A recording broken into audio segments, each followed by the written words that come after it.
पुढची बातमी पाहूयात। पंतप्रधान नरेंद्र मोदींच्या उपस्थितीमध्ये एनडीएच्या घटक पक्षांची आज एक महत्त्वाची बैठक पार पडली। मोदींसह फडणवीस, अजित पवार आणि शिंदे हे बैठकीसाठी उपस्थित होते। तसंच देशभरातील 20 राज्यांचे मुख्यमंत्री आणि उपमुख्यमंत्री सुद्धा या बैठकीमध्ये सहभागी झाले होते। भाजपचे अध्यक्ष जे पी नड्डा, संरक्षण मंत्री राजनाथ सिंह आणि गृहमंत्री अमित शाह हे देखील या बैठकीला सहभागी होते। यावेळी महाराष्ट्र, उत्तर प्रदेश आणि बिहारच्या मुख्यमंत्र्यांनी आपापल्या राज्यामध्ये राबवलेल्या योजनांची माहिती दिली। तसंच उपमुख्यमंत्री एकनाथ शिंदेंनी ऑपरेशन सिंदूर संदर्भात ठरावही मांडलाय।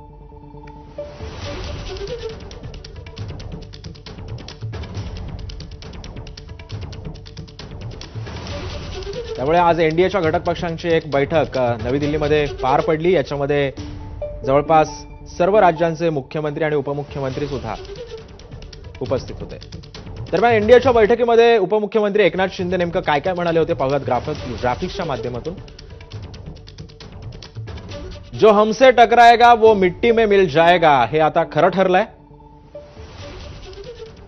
ऑपरेशन सिंदूर नंतर भारतीयांमध्ये आत्मविश्वास, आत्मसन्मान हा अधिकच वाढलाय।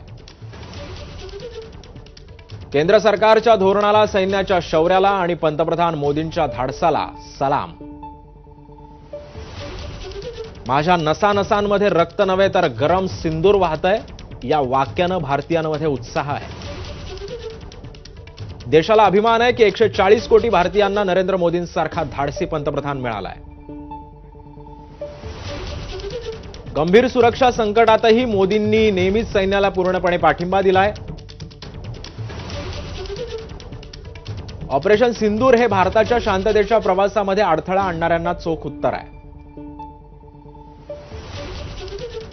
भारताचे सार्वभौमत्व आणि नागरिकांची सुरक्षा ही सर्वोपरी हीच एनडीए सरकारची वचनबद्धता आहे। भारत दहशतवादाला भारताच्या अटींवर उत्तर देईल। त्यामुळे आता एनडीएच्या घटक पक्षांची ही बैठक होती। याच्यामध्ये महाराष्ट्रातून मुख्यमंत्री देवेंद्र फडणवीस आणि उपमुख्यमंत्री अजित पवार, एकनाथ शिंदे सुद्धा या बैठकीला उपस्थित होते। तसंच या बैठकीमध्ये नेमकं काय काय झालं या संदर्भातली माहिती सुद्धा आता हळूहळू समोर येते। यावेळी महाराष्ट्र, उत्तर प्रदेश आणि बिहारच्या मुख्यमंत्र्यांनी सुद्धा आपापल्या राज्यामध्ये राबवलेल्या योजनांची सुद्धा माहिती या बैठकीमध्ये दिल्याची माहिती आहे।